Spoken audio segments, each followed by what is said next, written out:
Lok Sabha 2024 party से ticket पाने का लगाया कयास।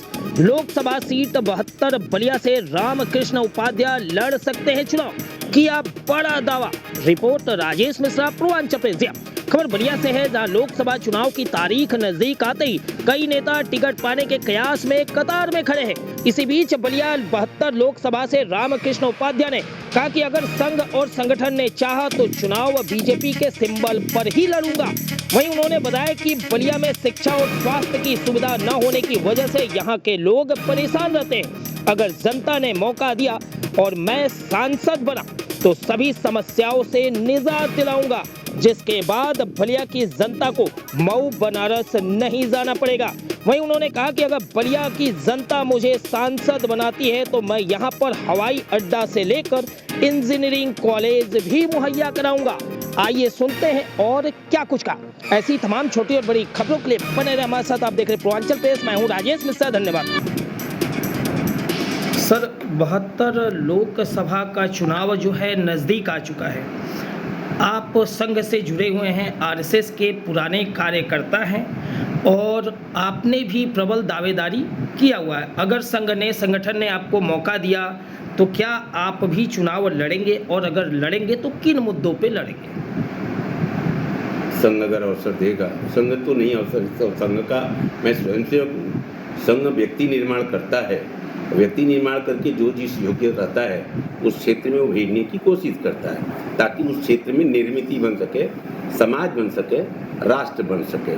इसीलिए हमने भाजपा से, उसका राजनीतिक विंग है भारतीय जनता पार्टी, तो मैंने भाजपा से राजनीति में आने की इच्छा जाहिर की है। और मैं चाहता ये हूँ कि जो भी बलिया के लिए संभव हो सके वो करें। बलिया बहुत ही साहित्यकार, संत, शहीद सबका जिसको केंद्र रहा है, और बलिया भारत के इतिहास को मोड़ने वाला केंद्र है। बलिया का ये आज़ादी के बाद की स्थिति देख करके बड़ा दर्द होता है, कसक होता है कि जो इस बलिया को प्रेम का तीर्थ, शहीदों का तीर्थ, तीर्थ स्थल और साहित्यकारों के नाते इसको विद्या का केंद्र, पर्यटन स्थल के रूप में विकसित होना चाहिए था, वो नहीं हो सका। मैं चाहता हूँ कि यह उस रूप में विकसित हो सके। उसके कई है, चाहे जो आंदोलन ले लीजिए, 1857 का लीजिए, 1942 का लीजिए, 47 का लीजिए, चाहे 1975 में जो सप्त क्रांति जयप्रकाश जी ने ना बलिया से चला की थी, और इन सब क्रांतियों के बाद भी बलिया का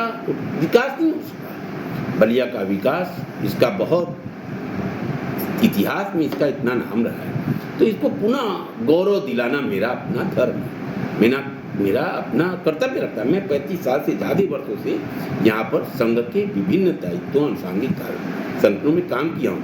मैं विद्यार्थी परिषद का नगर अध्यक्ष था, मैं संघ में नगर कार्यवाह था, सह जिला कार्यवाह था, विश्व हिंदू परिषद का जिला अध्यक्ष, विभाग अध्यक्ष, विशेष संपर्क प्रमुख प्रांत का, वर्तमान में विद्युत परिषद का संयोजक, और साथ में सेवा भारती का प्रांतीय उपाध्यक्ष के नाते कार्य करता रहा हूँ, हमेशा से किया हूँ। और समाज में चाहे वह संस्कार केंद्र हो, चाहे कन्या पूजन हो, उन सबको भी बड़े बृहद रूप से करता हूँ। समाज के हर वर्ग में मैं जाता हूँ, और बलिया जनपद के साथ साथ आसपास के जनपद में भी हमारे 35 साल से ज़्यादा पढ़ाए हुए बच्चे बड़े हो चुके हैं, बड़े बड़े जगहों पर हैं। उन सब के बीच में मेरा अपना छवि है। मैं चाहता हूँ कि बलिया में वायु अड्डा नहीं है, बलिया की कनेक्टिविटी नहीं है, बलिया का कल्चर बाहर नहीं जा पा रहा है, बलिया का जो कॉमर्स है वो विकसित नहीं हो पा रहा है। इसके लिए यहाँ वायु अड्डा बने, यहाँ जलयान देखिए, गोरख, आप देखिए गाजीपुर के बाद उन्होंने बंदरगाह मनोज सिन्हा जी ने बनाया, यहाँ का नहीं कोई पूछा। इसको कनेक्टिविटी पूरे देश के साथ साथ दुनिया से भी कनेक्टिविटी इसको देने की जरूरत है। इसलिए मैं चाहता हूँ कि मेरा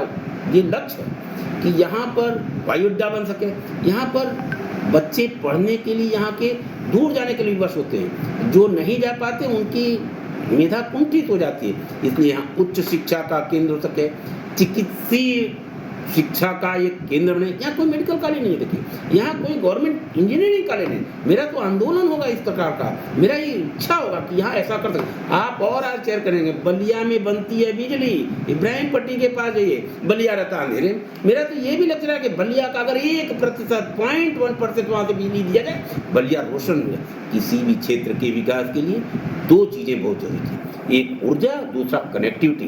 तब यहाँ के उत्पाद को हम 6P बोलते हैं। प्रोडक्शन करिए, उसका प्रोटेक्शन करिए, फिर उसका प्रोसेसिंग करिए, फिर उससे प्रोडक्ट बनाइए, फिर प्रॉफिट लीजिए और फिर प्रोग्रेस करिए। ये क्रम चलना जरूरी है। जब तक ये नहीं होगा, बलिया का विकास नहीं होगा। मैं इन सब लक्ष्यों के साथ चाहता हूँ कि बलिया को लोग तीर्थ स्थल के रूप में आवें, टूरिस्ट प्लेस के रूप में आवें और उत्पादन, शिक्षा का केंद्र इस प्रकार का हो कि देश दुनिया से इसकी कनेक्टिविटी बन सके। मेरा यही लक्ष्य है, मैं यही चाहता हूँ। अच्छा, भाजपा अगर आपको टिकट देगी तो भाजपा के ही टिकट पे लड़ना चाहिए? नहीं, भाजपा से ही लड़ूंगा। कमल लक्ष्मी जी बैठी हैं, राष्ट्र का, भाजपा का कुछ मुद्दे ऐसे जो समाज में हम चाहते हैं आप लोग डालें। भाजपा वोट की राजनीति नहीं करता, वोट की राजनीति के लिए राष्ट्र को गिरवी नहीं रखता। और ये समाज निर्माण के लिए भाजपा कार्य करती है, राष्ट्र निर्माण के लिए भाजपा कार्य करती है। मैं इसलिए उसका मुरीद हूँ,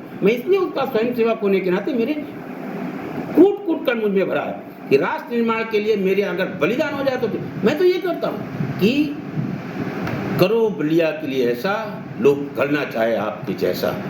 समृद्ध भारत, सशक्त भारत, तो समृद्ध बलिया, सशक्त बलिया, श्रेष्ठ भारत, श्रेष्ठ बलिया, ये मेरा नारा है।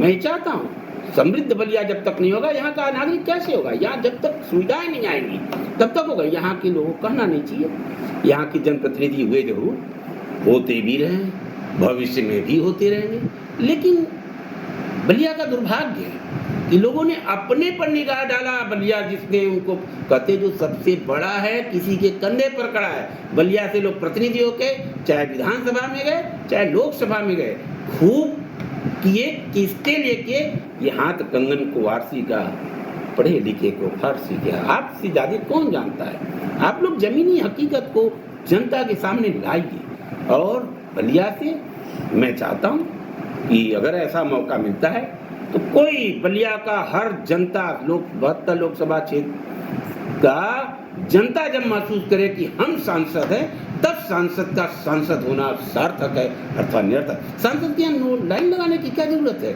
मैं ये देखता हूँ, अभी गया था कचहरी के लोग KYC के लिए बुजुर्ग, बैंक में बुजुर्ग आके लाइन लगाते हैं। अरे थोड़ा सा तो दया करो, हमारी बहनें माताएं पूरी वो लाइन लगाई। मैं जिस दिन हुआ इस तरह का, मुझे मौका मिला तो मैं अपने उस बूथ स्तर के पन्ना प्रमुख जो हमारे अमित शाह जी, लौह पुरुष अमित शाह जी जो करते हैं, उन लोगों को लगा करके उस क्षेत्र की जनता के विकास का, उस क्षेत्र की जनता के कष्ट का निवारण करने की कोशिश करूँ। मेरा लक्ष्य है। कोई ऐसा बुजुर्ग, कोई ऐसा दीन, कोई ऐसा व्यक्ति पीड़ित उस